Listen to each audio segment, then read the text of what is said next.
اعوذ باللہ من الشیطان الرجیم بسم اللہ الرحمن الرحیم الحمدللہ رب العالمین الصلاۃ والسلام علی اشرف الانبیاء والمرسلین وعلی عطرتہ الطیبین الطاہرین اما بعد السلام علیکم۔ آج اس ہفتے کا چوتھا اور آخری درس ہے اور ہمارا اس ہفتے کا موضوع ہے تفسیر، اور آج کا ہمارا موضوع ہے تفسیر سورہ ضحیٰ آیت نمبر 9، 10 اور 11۔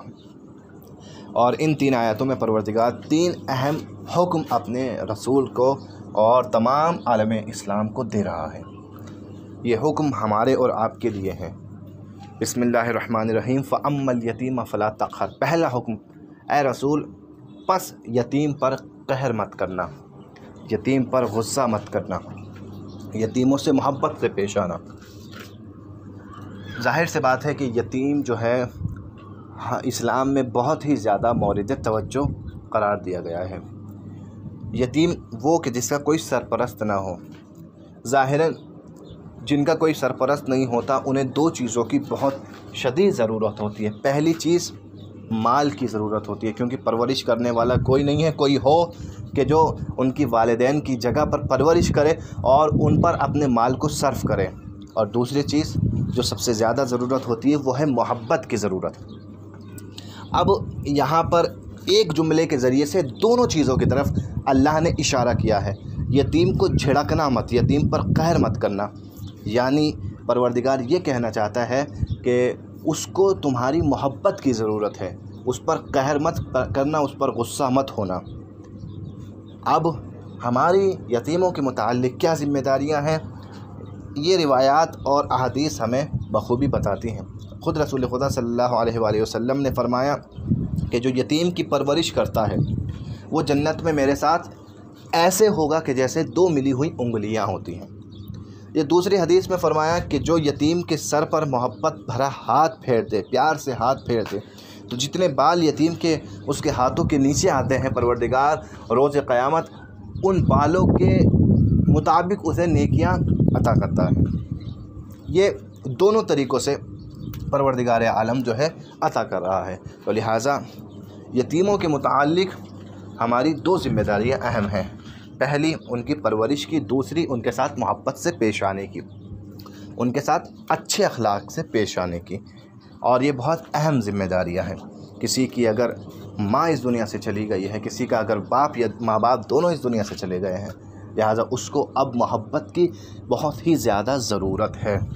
لہٰذا ہمارے یہاں اس چیز پر توجہ بہت کم دی جاتی ہے، لہٰذا اس چیز پر اہم توجہ دی جائے۔ یہ قرآن کی آیت ہمیں اسی چیز کا حکم دے رہی ہے۔ دوسرا حکم وَأَمَّا السَّائِلَ فَلَا تَنْهَرْ، اور سائل کو کبھی جھڑکنا مت، سائل کو کبھی منع مت کرنا۔ کوئی اگر مانگنے آپ کے دروازے پر آیا ہے، اپنے ہاتھوں کو اس نے آپ کے آگے پھیلایا ہے، تو یقیناً وہ آپ کے سامنے جو ہے اپنی بے بسی کا اظہار کر رہا ہے۔ لہٰذا اگر آپ اس کی کچھ مدد کر سکتے ہو تو مدد کر دو، مگر آپ اسے بے عزت کر کے یا جھڑک کر اس کی توہین نہیں کر سکتے۔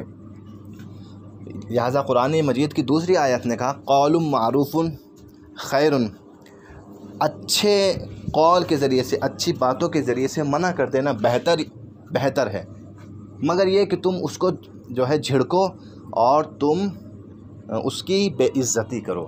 لہٰذا وَأَمَّا السَّائِلَ فَلَا تَنْهَرْ، ہمارے مال میں بہت سے لوگوں کا حق ہے، لِلسَّائِلِ وَالْمَحْرُومِ، مانگنے والوں کا بھی حق ہے، اور کچھ ایسے حق ہیں کہ جو مانگیں گے نہیں مگر ہمیں ادا کرنے ہیں۔ لہٰذا مال جو ہمیں پروردگار عالم نے دیا ہے، اس مال کے متعلق ہماری کچھ ذمہ داریاں ہیں، اور اس میں سے ایک یہ کہ اگر کوئی سائل آئے تو اپنی استطاعت کے مطابق ہم اس کی مدد ضرور کریں۔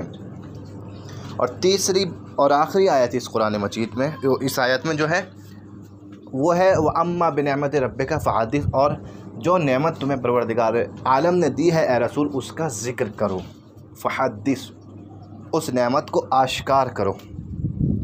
ذکر نعمت دو طریقوں سے ہو سکتا ہے، پہلا ذکر قال اور دوسرا ذکر حال۔ ذکر قال یعنی زبان سے شکر کرنا، زبان سے حمد پروردگار کرنا، اس نعمتوں کے بدلے میں اللہ کی اور زیادہ عبادت کرنا، اور ذکر حال یعنی ان نعمتوں کے ذریعے سے خدا کی راہ میں اپنے آپ کو آگے بڑھانا، ان نعمتوں کو عبادتوں میں صرف کرنا، ان نعمتوں کو خدا کی راہ میں صرف کرنا، نہ کہ ان نعمتوں کو خدا کی معصیت میں یا نافرمانی میں صرف کرنا۔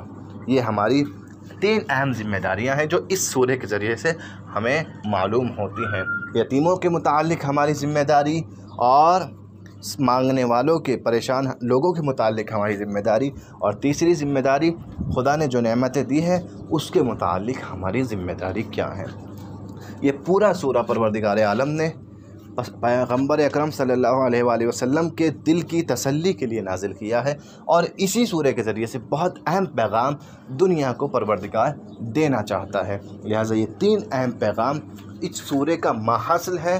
یہ پیغام یتیموں کے متعلق، یتیموں پر رحم کرنا، یتیموں پر غصہ مت کرنا، مانگنے والوں کو مت جھڑکنا، اور خدا کی نعمتوں کا ہمیشہ ذکر کرتے رہنا۔ انشاءاللہ کہ دعا ہے پروردگار ہم سب کو ان باتوں پر اور قرآن کے پیغامات پر عمل کرنے کی توفیق عطا کرے۔